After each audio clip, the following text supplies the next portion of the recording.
Hi Internet, I'm Gracie Bordeaux-Collier and you're watching Gracie Unleashed. Unlike the Bordeaux show, this series is more about personal experiences and interests, and I might go into some sensitive topics. Let's get started. Today's episode is about gender. I, Gracie, a cartoon dog, am a trans woman. Wacky, huh? This means when I was born, the vet looked at my undercarriage and proclaimed, "It's a boy." But as time went on, I grew to reject that assessment.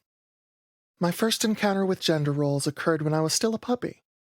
I wanted to play with the pink chew toy, but the instructor at my obedience school said, No, that's a girl toy. You want to play with this blue one." And when I wanted to play with the other dogs, the instructor said, No, those are girl dogs. You should play with other boy dogs. I was confused because the girl dogs were playing pretend games and having fun, and all the boy dogs wanted to do was wrestle and nip. But I, dejected, went to play with the boy dogs. And as time went on, I forgot about wanting to play with the girl toys and socialize with the girl dogs. Except not really. I never felt comfortable as a boy dog, and as a result, as I grew, I became bitter and disillusioned. I lashed out, getting into fights and causing trouble. Now, a normal, real-life dog would probably have been neutered at this point, which actually would have helped considerably. But as a talking cartoon dog, that wasn't an option.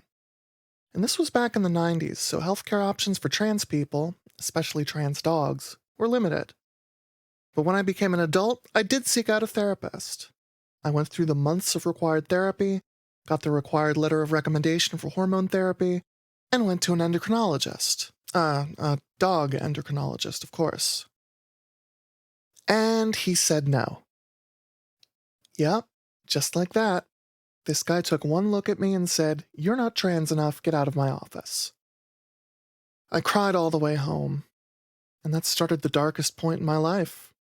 I gave up. From that point on, I decided I would just try to live life as a boy dog.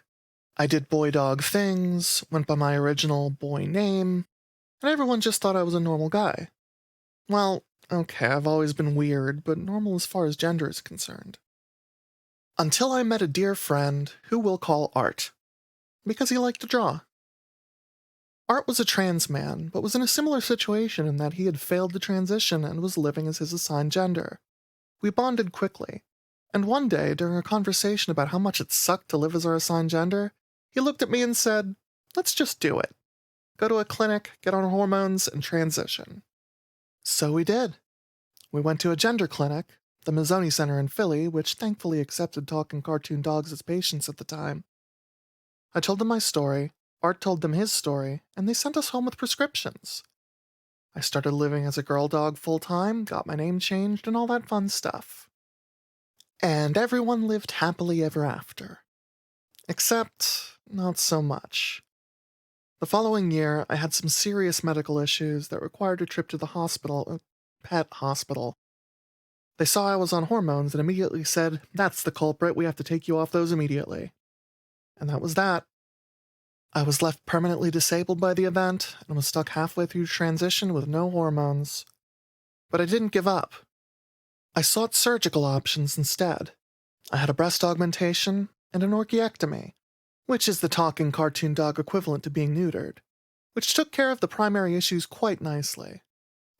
And now I'm just me. Still disabled from the medical incident, which, as it turns out, was probably more caused by a heart defect than the hormones. But at least I was able to move on with my life. Finally. And that brings us to today. I still get called a good boy a lot, and have to either correct them or pretend I didn't notice, but overall, I'm satisfied with my transition. I have lots of friends, family, and loved ones who respect me for who I am, and those who don't have been ejected from my life. Forcefully if necessary. So to all the trans people watching, don't give up. It's not easy, and it might not be exactly what you want, but happiness is possible. Keep chasing that dream. Until next time, this has been Gracie Unleashed. If you enjoyed this video, please like and subscribe, and consider supporting the channel on Patreon or Ko-fi. Bye!